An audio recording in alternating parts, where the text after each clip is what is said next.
Hello friends, मैं सुष्मिता आप सभी का स्वागत करती हूं हमारे YouTube channel target for IQ में। आप हमारी वीडियोस की पीडीएफ फाइल के लिए हमारा Telegram group target for IQ join कर सकते हैं। दोस्तों, इस वीडियो में हम पढ़ेंगे 9 अप्रैल 2021 के डेली करेंट अफेयर्स। आज की हमारी पहली न्यूज़ है, नरेंद्र सिंह तोमर जो कि यूनियन मिनिस्टर ऑफ एग्रीकल्चर हैं, उन्होंने लॉन्च किया है Madhu Kranti portal and honey corners of NAFED in New Delhi. Narendra Singh Tomar ji ने नई दिल्ली में मधु क्रांति पोर्टल और नाफेड के हनी कॉर्नर लॉन्च किए हैं।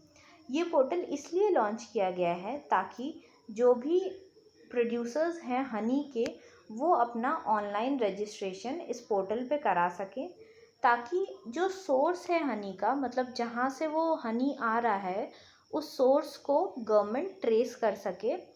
क्योंकि हनी में बहुत ज़्यादा एडल्ट्रेशन बढ़ रहा है, इसलिए उसकी क्वालिटी को चेक करने के लिए और इस एडल्ट्रेशन को रोकने के लिए ये कदम उठाया गया है। Madhu Kranti portal national B board का एक इनिशिएटिव है और ये national bee keeping and honey mission के अंडर ये पोर्टल लॉन्च किया गया है। ओके, तो आपको याद रखना है, Madhu Kranti portal national B board का एक इनिशिएटिव है और national bee keeping and honey mission के तहत ये लॉन्च किया गया है। नरेंद्र सिंह तोमर जी ने इसे लॉन्च किया है।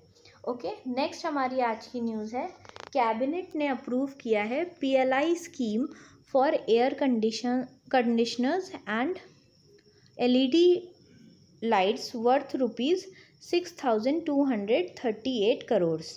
तो एसी और एलईडी लाइट्स को इंडिजिनसली इंडिया में ही डेवलप करने के लिए production linked incentive scheme launch की गई है। ये आत्मनिर्भर भारत इनिशिएटिव के तहत लॉन्च की गई है ताकि इन दोनों डिवाइसेस को, मतलब एयर कंडीशनर और एलईडी लाइट्स को, इंडिया में ही प्रोड्यूस किया जा सके। ये स्कीम से कुछ एडिशनल बेनिफिट्स और हैं, वो है कि 10,000 मेगावाट कैपेसिटी के integrated solar photovoltaic manufacturing plants भी लगाए जाएंगे, जिससे कि 17,200 करोड़ की डायरेक्ट इन्वेस्टमेंट आएगी सोलर पीवी मैन्युफैक्चरिंग प्रोजेक्ट्स के लिए। ओके, तो ये क्लियर है आपको।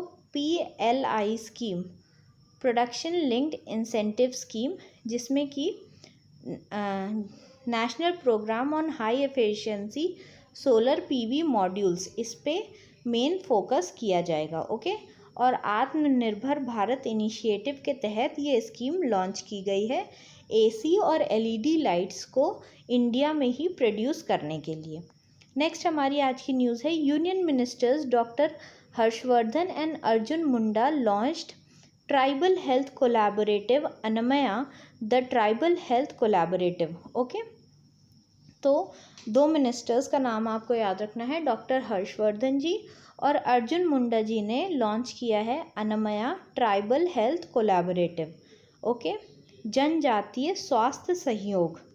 इसमें क्या किया जाएगा, इसमें जितनी भी अलग अलग गवर्नमेंट एजेंसीज़ या फिर ऑर्गेनाइजेशंस हैं, उनके सभी के एफ़र्ट्स को मिला करके हेल्थ और न्यूट्रिशन स्टेटस ट्राइबल लोगों का, उसको इन्हांस करने की कोशिश की जाएगी।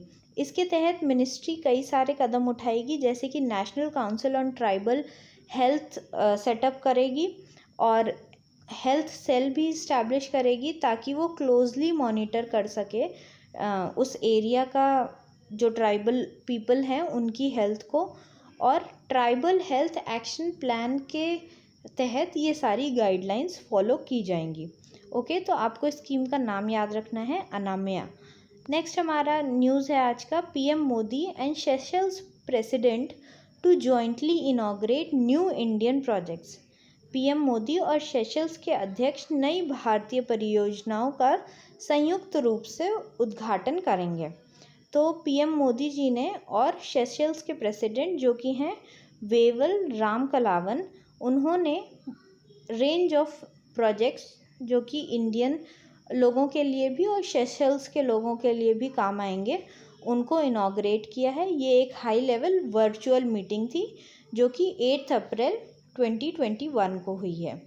ओके, उसके बाद क्या क्या चीज़ें इनॉग्रेट की गई हैं वो ये देख लेते हैं। एक नई मजिस्ट्रेट कोर्ट बिल्डिंग इनॉग्रेट की गई है। 1 megawatt solar power plant inaugurate किया गया है। 10 high impact community development projects inaugurate किए गए हैं। And a new fast patrol vessel जिसका कि नाम है PS ज़ोरास्टर, जो कि सेशल्स कोस्ट गार्ड को दी गई है, उसका भी इनॉग्रेशन हुआ है।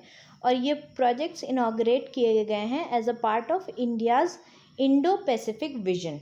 ओके, तो इंडिया अपनी बढ़त बनाना चाह रहा है इंडो पैसिफिक रीजन में, वहाँ के देशों से अपने रिलेशन गहरे करके, तो उसके तहत ये प्रोजेक्ट्स लॉन्च किए गए हैं। सेशल्स की कैपिटल है विक्टोरिया, ये आपको याद रखना है। नेक्स्ट हमारी न्यूज़ है IAS officer Sanjeev Kumar appoint हुए हैं AAI के chairman. Airport authority of India के चेयरमैन अपॉइंट हुए हैं IAS ऑफिसर संजीव कुमार। ये 1993 बैच के IAS ऑफिसर हैं फ्रॉम महाराष्ट्र कैडर, और इन्होंने joint secretary and mission director for housing for all projects में भी काम किया है, ministry of housing and urban poverty alleviation में। ओके, हेडक्वार्टर्स कहाँ है एयरपोर्ट अथॉरिटी ऑफ इंडिया का? न्यू दिल्ली में। नेक्स्ट हमारी आज की न्यूज़ है राजस्थान ने परमिट किया है relaxation of age limit for EWS economically weaker section category candidates in state services. तो इस न्यूज़ का सीधा सीधा ये मतलब है कि जितने भी EWS श्रेणी के उम्मीदवार थे उनके लिए आयु सीमा में छूट दे दी गई है। ये अनाउंसमेंट राजस्थान गवर्नमेंट ने की है। तो स्टेट आपसे पूछा जा सकता है किसी भी एग्ज़ाम में। और क्या रिलैक्सेशन की गई है? मेल कैंडिडेट के लिए 5 ईयर रिलैक्स किए गए हैं और फीमेल कैंडिडेट्स के लिए 10 ईयर का रिलैक्सेशन दिया गया है। ओके, राजस्थान के बारे में कुछ स्टैटिक फैक्ट देख लेते हैं। यहाँ के चीफ मिनिस्टर हैं अशोक गहलोत जी और गवर्नर हैं कालराज मिश्रा जी। कैपिटल आप सभी को राजस्थान की पता होगी, जो कि है जयपुर। नेक्स्ट हम देख लेते हैं हमारा MCQ आज का। रिसेंटली मनोज सिन्हा जी ने इनॉग्रेट किया है tulip festival at Asia's largest tulip garden in which city. ये हम करंट अफेयर में ऑलरेडी कवर कर चुके हैं, तो इसका आंसर आप कमेंट सेक्शन में ज़रूर बताइएगा। आपके ऑप्शंस हैं A Srinagar, B Pune, C Gangtok या D कोलकाता। तो इसका करेक्ट आंसर है ऑप्शन A श्रीनगर। स्प्रिंग के अराइवल और टूरिज़्म को प्रमोट करने के लिए जम्मू एंड कश्मीर के लेफ्टिनेंट गवर्नर मनोज सिन्हा जी ने इनॉग्रेट किया है टुलिप फेस्टिवल, जो कि एशिया के लार्जेस्ट टुलिप गार्डन में इनॉग्रेट किया गया है। और ये गार्डन कहाँ लोकेटेड है? ये लोकेटेड है foot hills of the Zabarwan, ये एक माउंटेन रेंज है, वहाँ पे ये लोकेटेड है। और ये रेंज, ये जो गार्डन है वो बेसिकली जो डल लेक है हमारी श्रीनगर में, उसके पास में ही पड़ता है। ओके, नेक्स्ट हमारा आज का MCQ है RBI projected India's real GDP growth for 2021-22 at how much % in its monetary policy. तो ये भी मैं आपको करंट अफेयर्स में करा चुकी हूँ। आपके ऑप्शंस हैं 10.9%, 10.2%, 10% या फिर D 10.5%। तो इसका करेक्ट आंसर है D 10.5%। नेक्स्ट हमारा क्वेश्चन है what is the theme of this year's world health day 2021। आपके ऑप्शंस हैं health a mantra to success, B support nurses and midwifes, C universal health coverage या फिर D building a fairer and healthier world for everyone. सबसे पहले आपको ये बताना है कि वर्ल्ड हेल्थ डे कब पड़ता है। ओके, और ये क्यों मनाया जाता है ये भी आप बताओगे, क्योंकि ये हम करंट अफेयर्स में कवर कर चुके हैं। उसके बाद आपको थीम बतानी है। कमेंट सेक्शन में इसका आंसर ज़रूर कमेंट करिएगा। नेक्स्ट स्लाइड में हम इसका आंसर देखेंगे। इसका आंसर है option D, that is building a fairer and healthier world for everyone. Okay, यहाँ पे लिखा हुआ है कि वर्ल्ड हेल्थ डे कब मनाया जाता है, बट फिर भी आप रिकॉल करने के लिए कमेंट सेक्शन में कमेंट कर सकते हैं। When was world bank founded? ये क्वेश्चन भी हम लोग मतलब वर्ल्ड बैंक के बारे में हम पढ़ चुके हैं। तो आप कमेंट सेक्शन में ज़रूर बताइएगा इसका आंसर। आपके ऑप्शंस हैं 1940, 1942, 1944 या फिर 1946। इसका करेक्ट आंसर है 1944। वर्ल्ड बैंक का फाउंडेशन हुआ है 1944 में और इसके हेडक्वार्टर्स हैं वॉशिंगटन डीसी यूएसए में।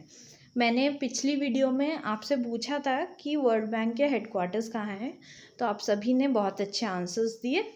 उसके बाद नेक्स्ट हमारा क्वेश्चन है, where is the headquarter of international monetary fund, जिसको कि IMF भी कहा जाता है। तो आपके ऑप्शंस हैं ए न्यूयॉर्क, बी लंदन, सी वॉशिंगटन या डी बीजिंग। तो इसका आंसर देख लेते हैं हम। IMF का हेडक्वार्टर है वॉशिंगटन DC में और इसका फाउंडेशन हुआ है 1945 में। तो आज की वीडियो के लिए बस इतना ही। अगर ये वीडियो आपको पसंद आई हो तो इसे लाइक करें, अपने दोस्तों के साथ शेयर करें और मुझे सारे क्वेश्चंस के आंसर ज़रूर कमेंट सेक्शन में कमेंट करके बताएं। और भी कोई क्वेश्चंस या फिर सजेशंस हों तो उन्हें भी कमेंट सेक्शन में कमेंट करें। Thank you so much.